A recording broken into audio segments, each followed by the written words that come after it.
both from Christchurch, Yvonne Evans, and Dan Clark, Craig Tiamo, and Hayden Freeman, all from Christchurch as well. Tarek Dean, he's racing as well on the Ninja 250. So lining up and ready to go.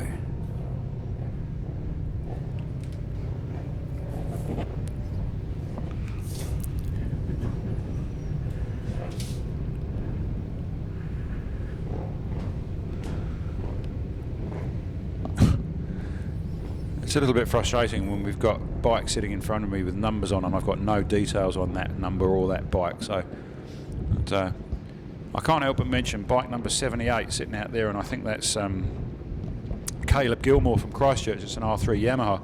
From here it looks stunning. I love the colour scheme that he's chosen, and the bike looks really clean and sparkly. It's I mean, all the bikes look good as a rule, but yeah, just that one stands out. Maybe it's the sunshine. Right, so they're up for an 8-lap race, and as Ian correctly said, there's two completely separate classes of bikes. They're starting at an interval of about 10 seconds. I'm not altogether sure on the relative lap speeds of these two classes, but I'd say that they'd be pretty similar within a few seconds.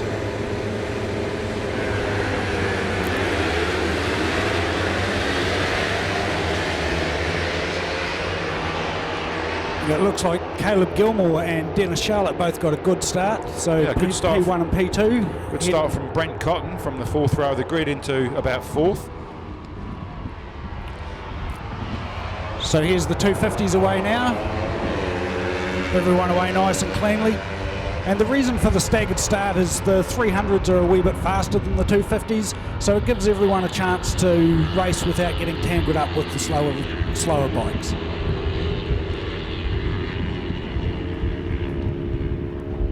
I'm surprised how quick those 300s actually are, because they're lapping quicker than the 650 Pro Twins.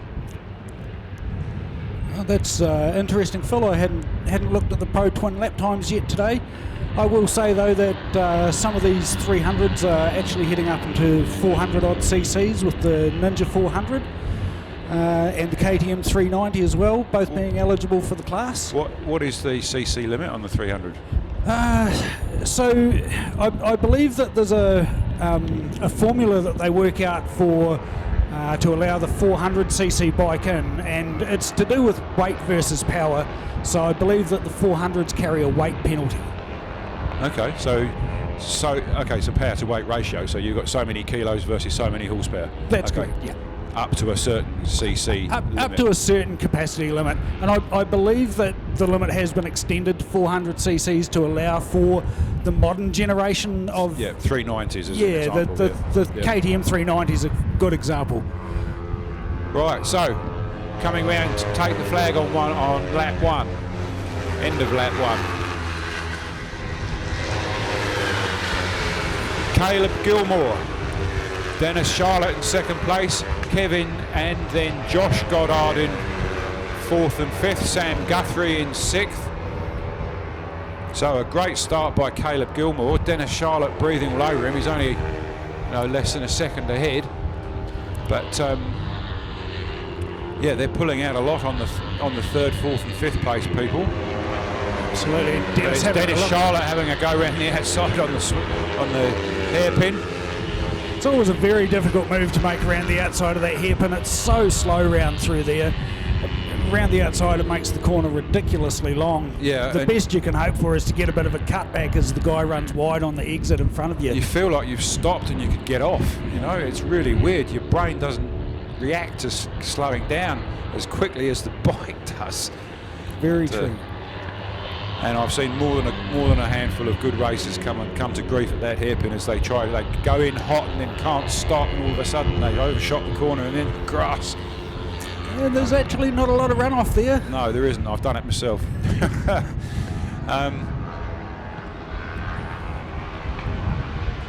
Let's have a look now. Where are we up to?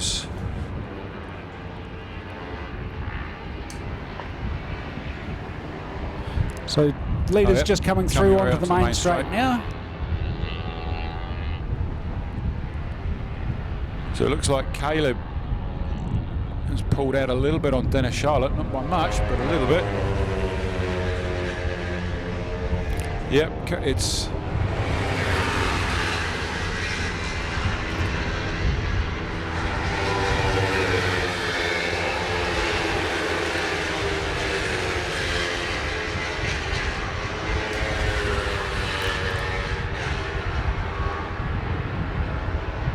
So in the 250 category, we've got Brendan Booth out in front on the Kawasaki 250.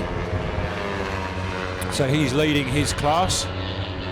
And Dan Clark's behind him, Harrison Shanks, Nick Clark, Hayden Freeman and Tarek Dean in the 250 classes. So they're lapping around 159. Let's have a quick look and see what Caleb and Dennis are lapping in. Best lap so far, 144 by Caleb Gilmore.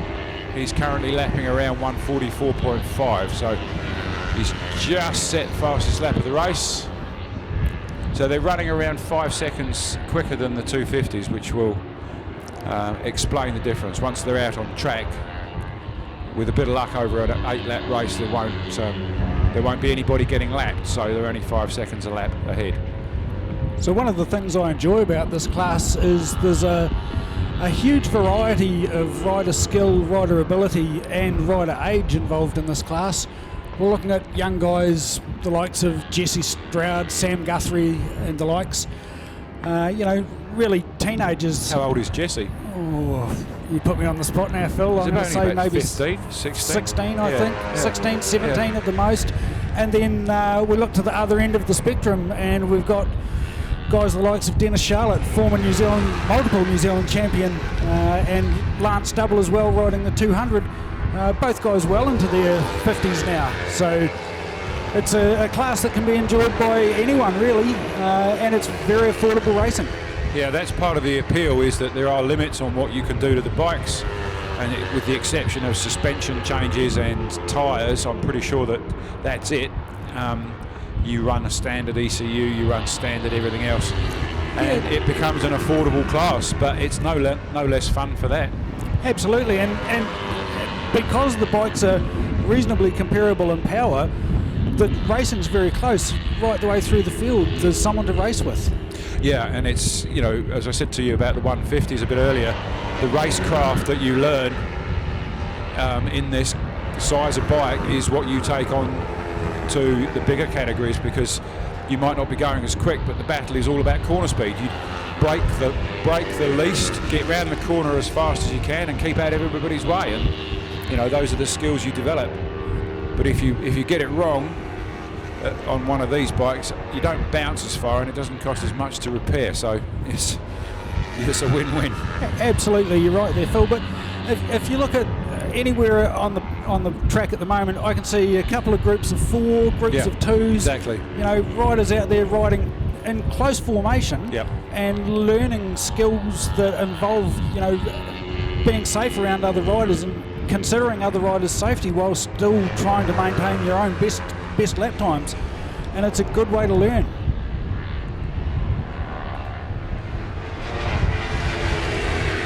And we've still got Caleb Gilmore in the front leading Dennis Charlotte. A gap of only a couple of bike lengths depending on whereabouts on the track they are at any given time. So Nick Clark has got ahead of Brendan Booth in the 250 production category.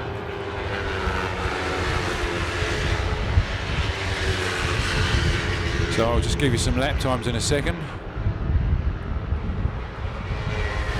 Well, Jesse Stroud up to third place. He's just put in his best lap time of a 1:46.06. So that's pushing on for Jesse. Good to see him moving up through the field. As you say, son to the great Andrew Stroud. One of them. One of many. That's true. That's true. And it's good to see Jesse making the effort to come down all the way from Hamilton down to Christchurch for this meeting, and actually good to see a lot of the North Islanders coming down.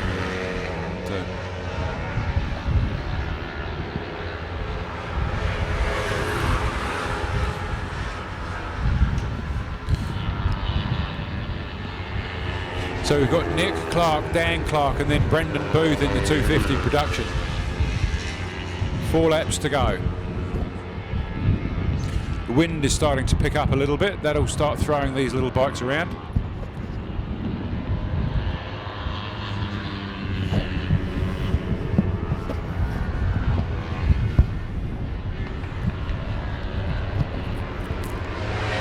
Yes, I've just had confirmation that Jesse Stroud has just turned 16 and just passed his Ride Forever course, so is now eligible to get his motorcycle road licence. No surprises he passed that first time. So, well, someone like Hunter Charlotte, who's what, 12 years old, and he's got another 5 years before he can even get a licence. So, you know, we'll see. Right, so it's fastest lap is still Caleb Gilmore, 1:44.5. 3 laps to go in this combined 250 production and Supersport 300 race. We've got Caleb Gilmore out front, Dennis Charlotte in second, about 5 millionths of a second behind him. Jesse Stroud, Sam Guthrie, Josh Goddard. And then in the 250 production, we've got Dan Clark, Brendan Booth, Harris Shanks, and Harrison Shanks and Hayden Freeman.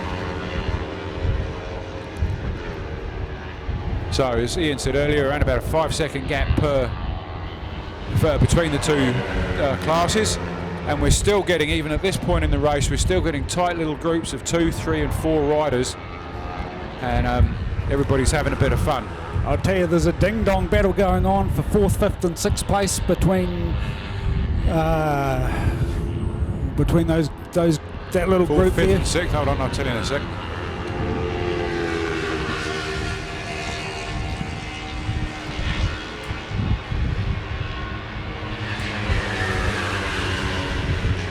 So that'll be Sam Guthrie, Josh Goddard and Kevin Goddard. That's so, father and son, isn't it? Father Yeah. and son battling for 5th and 6th. There'll be no quarter given between those two, I can assure you. No. And his daughter's in racing there too. Olivia's running around in there, so I think she's in the same race. So She is too. that's a pretty sterling effort, that is. Absolutely.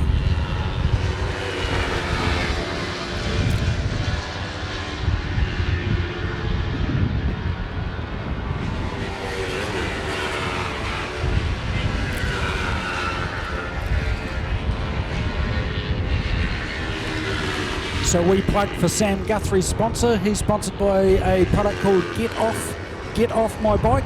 It's a fantastic cleaning product. Absolutely brilliant.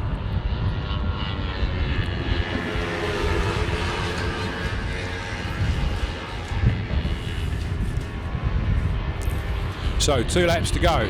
Still Caleb Gilmore out front. Sorry, Dennis Charlotte has taken over Caleb Gilmore, and Jesse Stroud is up to 3rd. So Dennis, somewhere around the back of the track, managed to squeeze past. He still hasn't set a new fastest lap, but they're lapping within 1/10 of a second of each other, so they're pretty close.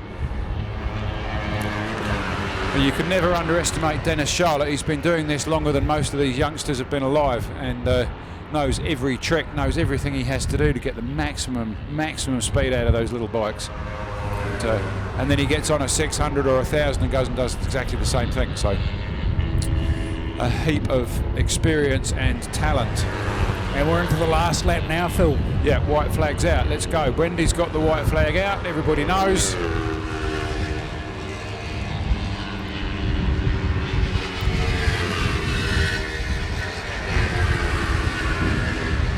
Next race this afternoon will be the Superbikes. It's the one we've all come to watch.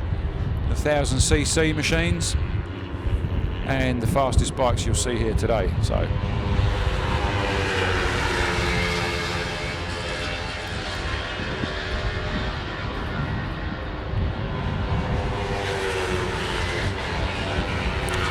can you see Wendy struggling to hold onto the flag? It's that windy down there. It is looking quite gusty out there again now. Looks like the wind's coming pretty much straight up the main straight, which is not such a bad thing. It's much worse when it turns around the other way and starts pushing you down the main straight. Yeah. Gain an extra, on a superbike, you can gain an extra 15, 18 kilometres an hour by the time you're off the back end of the straight, and it can be very deceptive as you hit your braking marker. So Nick Clark, Brendan Booth, first and second in the 250 production class, so congratulations to them. They got 1 lap to go. They're on the last lap now. And Dennis Charlotte still out in front. Caleb Gilmore, Jesse Stroud, Sam Guthrie, Kevin Goddard. Angela Charlotte is now up to 6th place.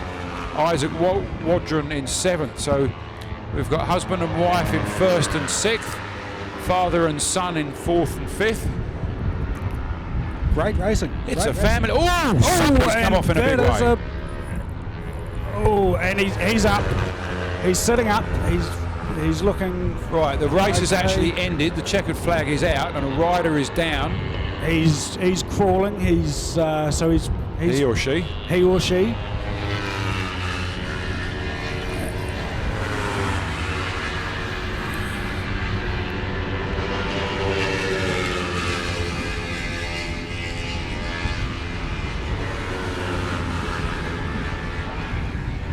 And the riders made it back to the bike.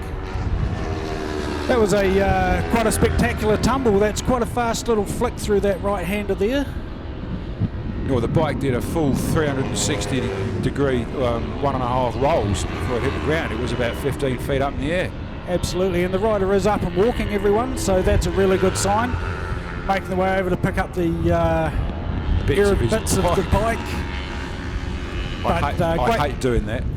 I absolutely hate that walk of shame that you've got to do, pick up all your own litter, especially when it's carbon fibre and it's cost you a fortune.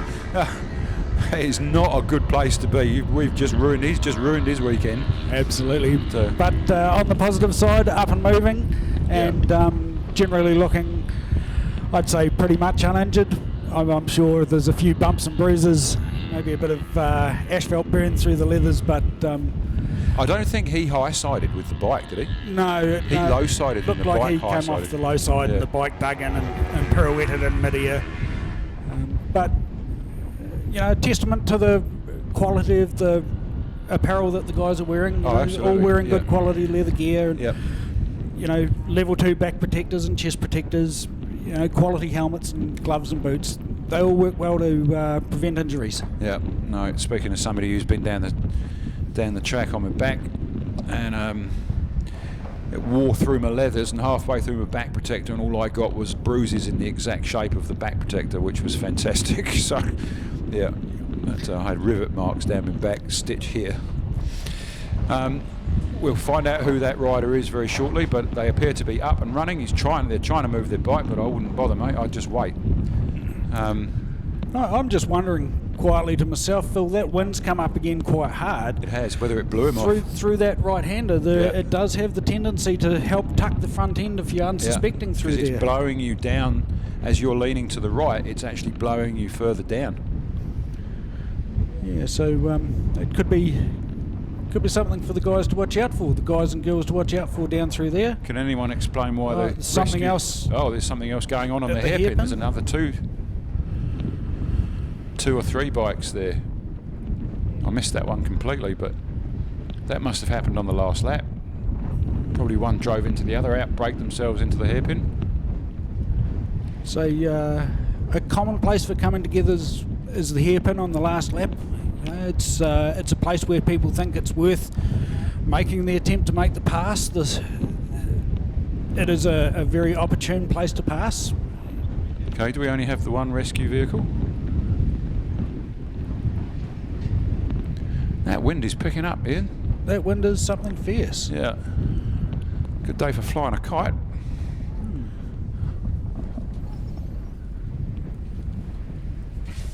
So it looks like there's a bit of extra assistance going across the track to help the young fallen rider in the middle of the infield there.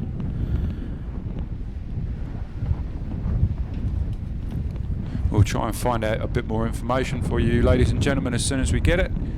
But in the meantime, there's going to be a short delay before the start of the Superbike race, for obvious reasons. That was an interesting piece of marshalling there by Wendy. She actually had the checkered flag out as that bike launched into the air. So she continued to wave the flag, and then the red flag came out. So it stopped over the main straight. The red light comes on over the main straight. But technically the race was actually over because the checkered flag was out, and she was just going through the last of the competitors. So it's an interesting dynamic as to whether you can stop a race after it's actually been stopped, as it were, after it's ended. I think in the technical terms it makes no difference. In racing terms, generally you'd go count back to the last completed lap, but I think in this situation it was the right thing to do. Hold out the proverbial red flag. There was riders down, even though it was the cool-down lap, so it gave people the opportunity to be aware that there was something going on the circuit, and that everyone was to pay particular caution and attention.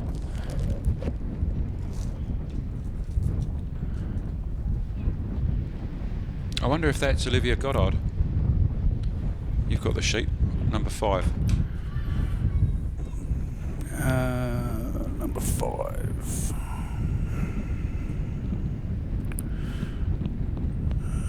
Angela Charlotte. Oh. Angela Charlotte. Oh dear, Ange, I hope you're okay.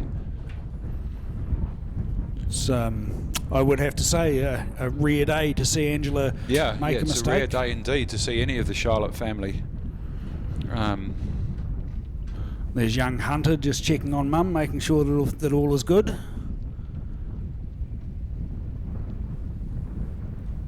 I don't necessarily believe in reincarnation, but I'd really like to come back as Hunter Charlotte.